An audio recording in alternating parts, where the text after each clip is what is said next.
Assalamu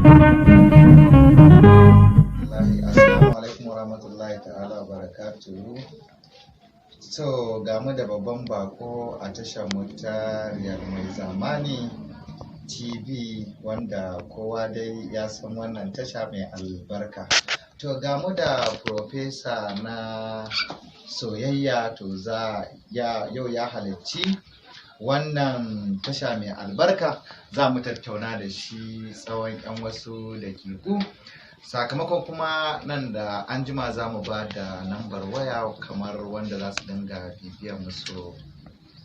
Ala gafarta malam, bismillah. Da farko mai sauraro zai ji wannan babban bako ya sunansa kuma daga wanne gari yake.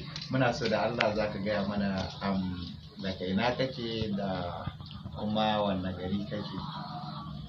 Assalamu alaikum. Da farko dai sunana Muhammad Nura da ke garin Guraza, local government Kura.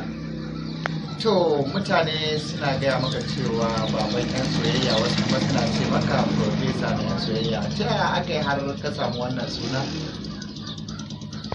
A gaskiya wannan mutane ne suka yi duba da cewar na cancanta a kirana da profesa a harkar soyayya. Gaskiya ne. To da Allah, wata tambaya da zan yi maka, kamar yadda wasu masoya suka aiko da takarda akan cewa wai wani ne nan yana son budurwa kuma ya ganta lokaci guda fa ya ganta, to da ya ganta lokaci gudan nan sun taho suna jere suna tafiya, to yana son guda ɗaya.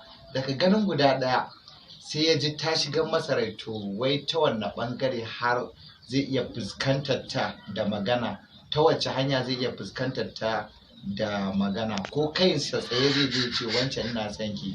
To shine masu sauraro suke so kaɗan warware musu wannan abu. To na farko dai za ka taho akan kagan su suna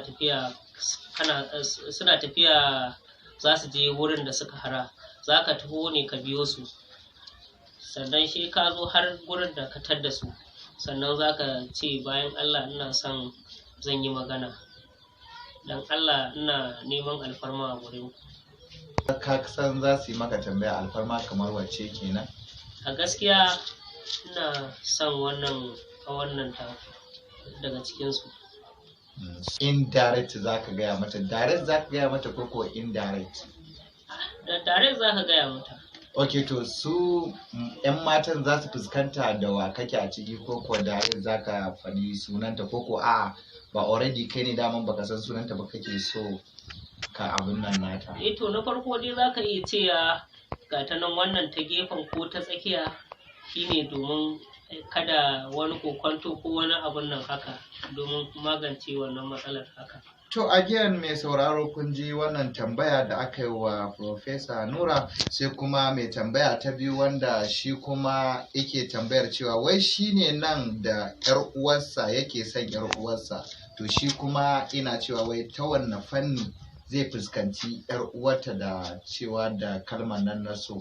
Ya kake ganin wannan, kamar mutanen da suke 'yan uwantaka ko kuma suke da halaka kuma yake santa, kuma ta wanne fuska zai fuskanci 'yar uwar tashi da?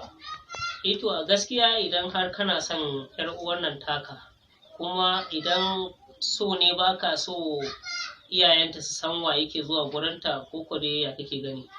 Baka son 'yan uwanta da iyayenta su san cewar kana zuwa gurinta ne, ko dai kana son su sani? To kamar dai ina shi wannan marubuci ya rubuto dai shi dai akan cewa 'yar uwarsa ce ya ganta ina so, to ta wacce hanya zai fuskance ta? To da farko dai za ka je gidansu, za ka tura a kirawo maka ita, ka ce in ji wani bako haka. Na'am. Idan ta fito, sannan za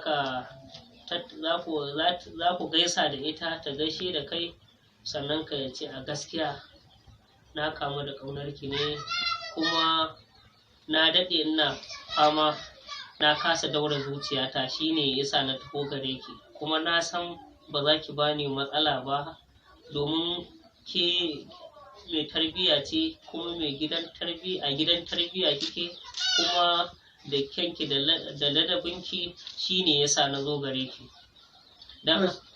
To shi kenan mai sauraro za mu tafi hutun takaitaccen lokaci, mun dawo za mu ba da nambar waya sakamakon waɗanda za su kira nambar waya daga